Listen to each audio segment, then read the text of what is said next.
Seja muito bem-vindo, querido aluno, querido amigo, no nosso canal Matemática em Box. Quem está falando aqui é o professor Wesley Oliveira e nós estamos trazendo hoje mais uma aula, a aula de número 5 do nosso curso completo de Matemática Básica. Espero que vocês já tenham assistido às outras aulas e hoje nós falaremos um pouquinho sobre a adição de números inteiros. Venha conhecer um pouquinho sobre as definições e as propriedades desses conjuntos. Vem comigo!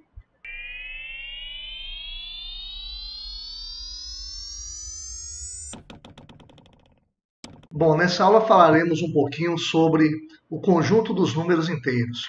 Bom, o conjunto dos números inteiros ele tem uma característica diferente aí dos naturais. Os naturais são aqueles que serviram aí nos primórdios, né, para referir-se à contagem. Então, 0, 1, 2, 3, somente números positivos. Já os números inteiros, eles englobam os números positivos. Ou seja, todo número natural ele pertence ao conjunto dos números inteiros. Então a gente pode dizer que todo número natural ele está contido então, né, no conjunto dos números inteiros. E os números inteiros representados pela letra Z. Aí alguns poderiam perguntar, mas por que a letra Z? Porque esse Z ele vem da palavra alemã Zahl, que quer dizer número. Então por isso que é representado aí pela letra Z.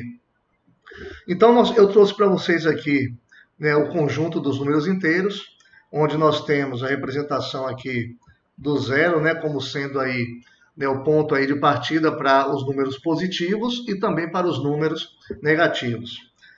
Lembrando que esse conjunto é infinito para ambos os lados, né, tanto para a parte negativa, como também para a parte positiva. E olha o que diz aí alguns conceitos. Diz assim, ó, na soma de dois números inteiros com sinais iguais, o valor absoluto será a soma das parcelas e o sinal será o mesmo das parcelas. Quando eu falo valor absoluto, é realmente o valor do número, não representa a ordem que ele apresenta no numeral. E logo aqui abaixo nós temos, na soma de dois números inteiros com sinais diferentes, o valor absoluto será a diferença das parcelas e o sinal será o da parcela maior do valor absoluto. Bom, vamos entender um pouquinho isso. A gente tem que entender agora um pouquinho sobre a regra de sinais, né, que concerne a adição e a subtração de números inteiros. Toda vez que eu vou somar os números, eu devo sempre conservar o valor absoluto maior e conservo o sinal deste número. Venham comigo aqui para a gente poder aprender um pouco mais nesse exemplo 1. Então eu trouxe aqui mais 5 mais 4. Então eu vou ter, né, mais 5 mais multiplicado por mais vai dar mais, a gente vai ver isso nas aulas posteriores, né? Mais, quando a gente multiplica aí sinais iguais vai dar sempre positivo, e quando multiplicamos sinais diferentes vai dar sempre negativo.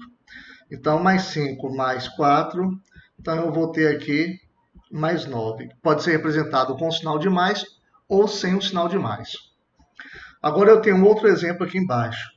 Eu tenho aqui menos 5, mais com menos, ó, multiplicando sinais diferentes, vai dar sempre negativo. Então, menos 4. Então, nesse caso, eu tenho aqui sinais iguais, eu devo sempre conservar o sinal e somar os resultados. Tá? Então, repetindo, toda vez que eu tenho sinais iguais, eu sempre conservo o sinal e somo os resultados. Se eu tivesse sinais diferentes, eu ia conservar o sinal do número maior, né? E automaticamente eu teria então que diminuir. Olha esse outro exemplo aqui. Então eu vou ter menos 5, mais com mais eu vou ter mais 4. Nesse caso, olha o que vai acontecer. Eu tenho aqui sinais diferentes. Então o que eu devo fazer? Para sinais diferentes, eu vou conservar o sinal do número maior, ou seja, do valor absoluto maior, que é o número 5, e vou conservar o sinal dele. É como se eu estivesse fazendo o seguinte, né? Eu estou devendo R$5, né? Geralmente assim fica mais fácil de entender. Eu estou devendo R$5 e vou pagar R$4. Ou seja, eu vou continuar devendo R$1. O saldo do devedor é negativo, tá? Então, beleza, vamos continuar. Aqui nós trouxemos então o seguinte, ele diz que a soma de dois números inteiros opostos é zero. O que são números inteiros opostos? Para você entender, eu vou desenhar aqui para vocês uma reta, tá? Uma reta numérica aqui.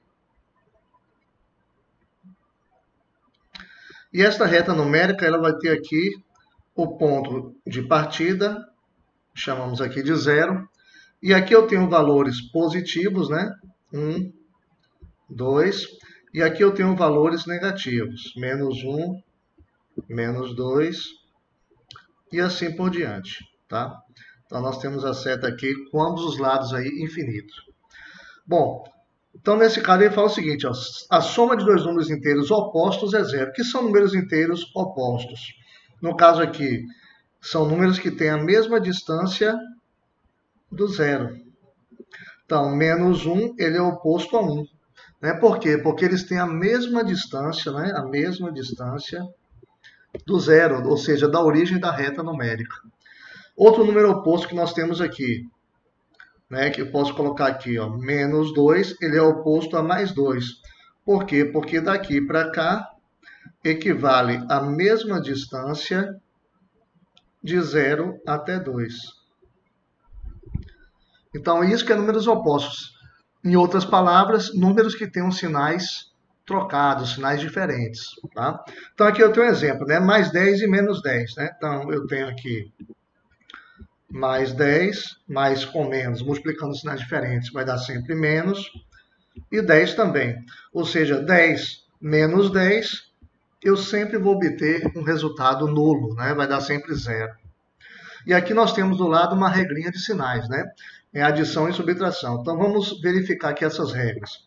Então, toda vez que eu tenho sinais iguais, eu vou fazer o quê? Soma, né? Vou colocar aqui, né? Soma e conserva o sinal. Então, toda vez que eu tenho sinais soma ou subtração de sinais iguais, né? Eu devo somar esses valores e conservar o sinal deles. Agora, se os sinais forem diferentes, olha o que vai acontecer, né? Eu tenho aqui um número negativo somado com um número positivo. Eu vou subtrair, né? Sempre vou subtrair e conservar o sinal do maior número, ou seja, do maior valor absoluto, ok? Então já vimos aí nos exemplos anteriores. Bom, prosseguindo aqui, eu trouxe para nós aqui dois exemplos, né? Exemplo 2 e exemplo 3. No exemplo 2, ele pede assim, ó, simplifique a expressão. Então, nesse caso, a gente vai trabalhar com os sinais, né, automaticamente multiplicando o sinal que está fora do parênteses com o sinal que está dentro, e vamos encontrar, então, o resultado final. Então, venham comigo aqui. Então, eu vou ter aqui menos 17, aqui, ó, mais multiplicado com menos, vai dar menos, né, que eu estou multiplicando os sinais diferentes, 35, e aqui mais com mais, vai dar mais, então 20 e 1. No caso aqui, sinais iguais vai dar sempre positivo, sinais diferentes vai dar sempre negativo. Então, automaticamente eu vou ter ó, menos 17 e menos 35, ou seja, eu estou devendo R$17 e eu faço mais uma dívida de R$35. Então, eu vou ter aqui 5 e 7 vai dar 12, vai 1, 3 e 1 dá 4, né, e 1 vai dar 5. Ou seja, eu passo a dever agora, né, R$52. Aí eu chego, né, e pago, R$21. Então eu devia 52, valor negativo, e vou pagar agora 21. Automaticamente, né, eu posso aqui, então agora subtrair. Por quê? Porque os sinais são diferentes. Então toda vez que eu tenho sinais diferentes, eu vou conservar sempre o sinal do número maior aqui é 52, né? Conservar o sinal do número maior e vou diminuir. Então, 2 menos 1 vai dar 1, 5 menos 2 vai dar 3. Logo, eu vou ter menos 31, tá? Ou seja, eu continuo devendo R$31. Vamos ver, então, esse terceiro exemplo aqui para nós fixarmos, então, esse pensamento. Então, ele pede, mais uma vez, simplifique a expressão. Então, vamos lá. Então, conserva aqui o 68. Aqui, multiplica os sinais diferentes, vai dar sempre menos, né? 45. Multiplica os sinais diferentes, também vai dar menos, né? 37. Agora, mais 19 e mais 45. Bom, eu posso resolver agora por partes, né? Eu posso aqui pegar esses dois primeiros, né? E aí eu vou resolvendo cada parcela desta. Então, 68 menos 45, né? 8 menos 5 vai dar 3. 6 menos 4 vai dar 2. Então, eu vou ter aqui 23. Sinal positivo, né? Porque quando não aparece o sinal no número, é sempre positivo. Agora eu vou repetir aqui o menos 37, né? Mais 19, mais 45. Bom, aí eu posso fazer agora aqui, ó. 23 menos 37. Bom, qual deles tem o valor absoluto maior?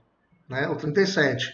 Então, eu vou conservar o sinal desse resultado. Né? Então, menos, né, já que aqui o 23 é positivo, basta que eu diminua agora, né, sinais diferentes. Na soma e subtração, eu conservo o sinal do número maior e vou diminuir. Então, 7 menos 3 vai dar 4, 3 menos 2 vai dar 1.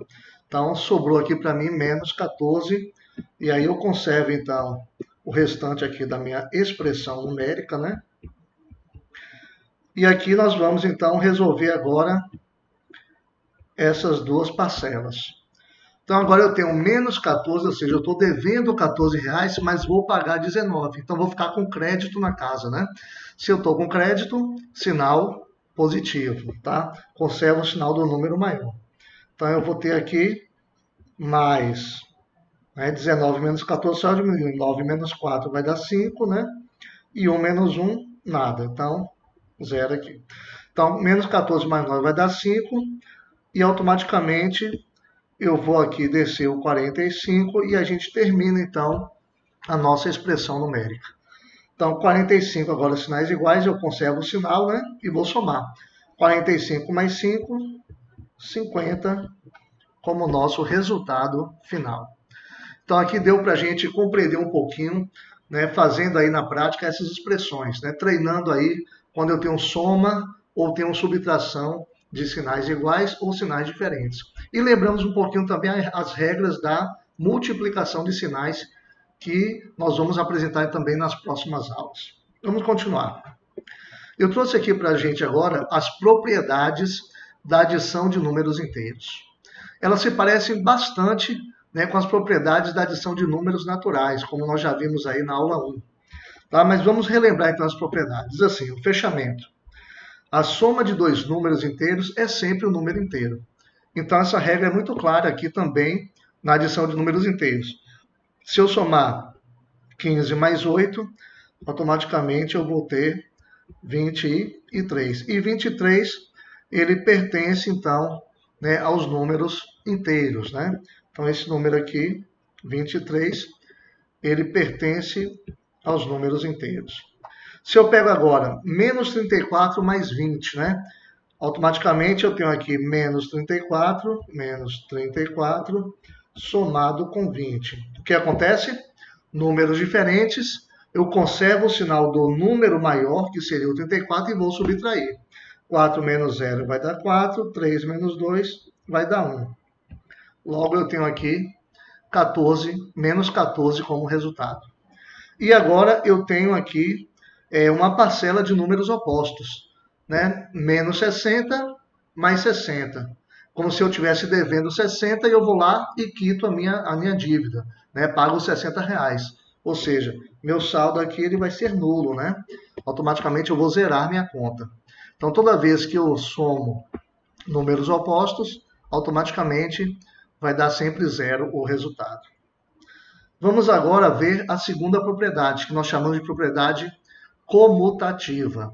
O que diz a comutativa?